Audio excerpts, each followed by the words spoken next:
Recipe ఏంటో చూద్దామా? ఈరోజు రెసిపీ ఏంటో తెలుసా? టమాటా రసం. అవును, టమాటాల రసం. ఆ టమాటా రసంకి కావాల్సిన పదార్థాలు ఏంటో చూద్దాం రండి. ఫస్ట్ మనం ఏం చేసుకోవాలంటే టమాటాలు ఉంటాయి కదా, ఒక 6 టమాటాలు తీసుకొని దాంట్లో కొంచెం చింతపండు వేసి మెత్తగా మనం దాని లోపల గుజ్జు అంతవరకు పిండుకోవాలన్నమాట. నెక్స్ట్ కావాల్సింది కొత్తిమీర, కరివేపాకు, తెల్లగడ్డలు, తర్వాత 3 మిరపకాయలు, నెక్స్ట్ ధనియాలు, అలాగే 1 చెంచా జీలకర్ర, 1 చెంచా ధనియాలు, ఇంకోటి 1 చెంచా కందిపప్పు, 1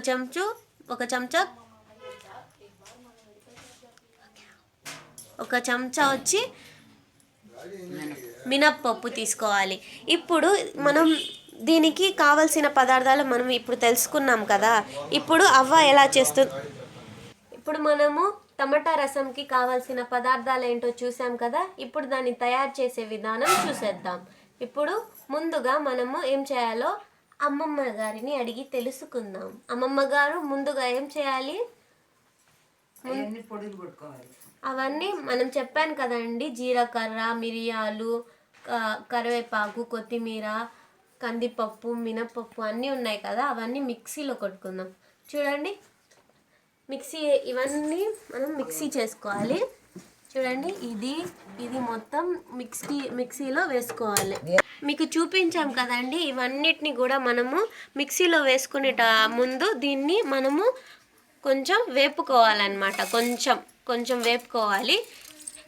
మినప్పప్పు అవన్నీ ఉన్నాయి కదా, మొత్తం అలా వేయించుకోవాలి. మినప్పప్పు, కందిపప్పు, మిరియాలు, జీలకర్ర, ధనియాలు అవన్నీ ఉన్నాయి కదా, అవన్నీ మనము కొంచెం సేపు ఫ్రై చేసుకోవాలన్నమాట.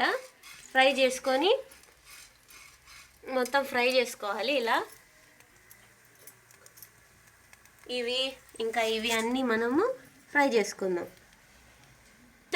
చూసారు కదండి, ఇవన్నిటిని ఇలా కొంచెం ఫ్రై చేసుకోవాలి. ఫ్రై చేసుకున్నామా?